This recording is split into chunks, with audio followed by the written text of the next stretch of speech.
Welcome back to Adventures of an Ordinary Life. Today we're talking about something that quietly steals hours from our days and energy from our minds: digital distraction. You know that feeling? You pick up your phone for just 2 minutes, and suddenly 40 minutes are gone. If you've ever wondered, where did my time and attention go? This episode is for you. Picture this: you come home after a long day. You're tired, a little drained, and you tell yourself, I'll just rest for a bit. You lie down, open your phone, and tap on your favorite app. A short video, then another, then another. You laugh at something, you feel a little hit of joy, a little escape. Then an hour has passed. You sit up and say, okay, now I'll do something productive. But your mind feels fuzzy, heavy, unsettled. You scroll again to avoid that feeling. Before you know it, the night is gone. It's not that you chose rest, you fell into drift. And the worst part? You might go to sleep with that familiar self talk. Why am I like this? Why can't I control myself? Let's pause here. It's not just you. Your attention is up against entire systems designed to keep you hooked. Your attention is valuable. A lot of companies are competing for it. Many apps and platforms are designed in ways that make it very hard to stop using them. They use things like infinite scroll, so there is no natural end. Your brain never gets a clear signal to stop. Notifications, bright, urgent signals that say, look now or you'll miss something.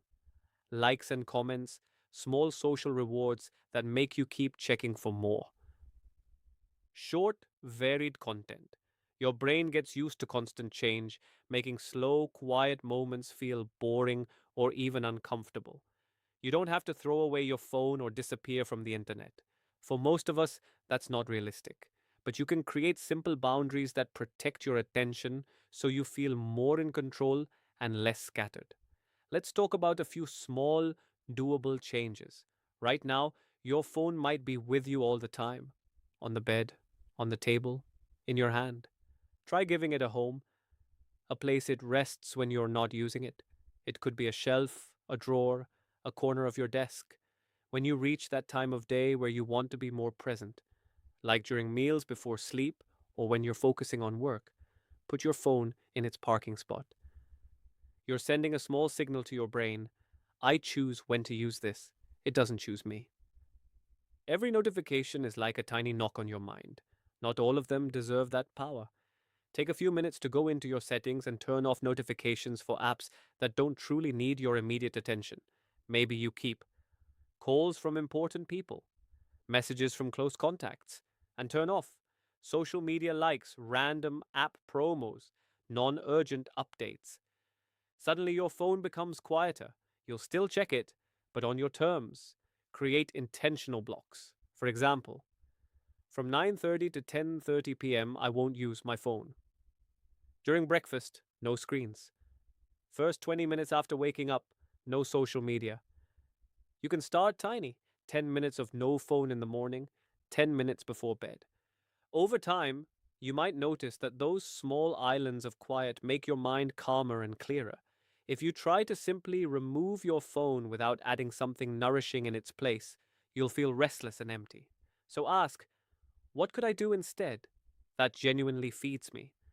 Maybe read a few pages of a book, take a short walk, stretch or move your body, journal a few lines, sit with music and just listen. You're not just cutting distraction, you're trading it for something that leaves you more alive instead of more drained. Before this episode ends, I'd like you to choose one small decision to protect your attention this week. It could be giving your phone a parking spot during meals or before bed, turning off one category of notifications, creating a 15-minute no phone block in your day, replacing one scroll session with a short walk or some reading. Choose something so simple that you're almost sure you can do it. Then notice not just how much time you save, but how you feel. A little more spacious, a little less rushed, a little closer to your own thoughts instead of everyone else's. Thank you for listening, for caring about your inner world in a time that constantly pulls you outward. If this episode gave you even one idea to reclaim your attention, follow the podcast and share it with someone who is always saying, I'm so distracted lately. In our next episode, we'll talk about self compassion, how to speak to yourself with the same kindness you offer to the people you love.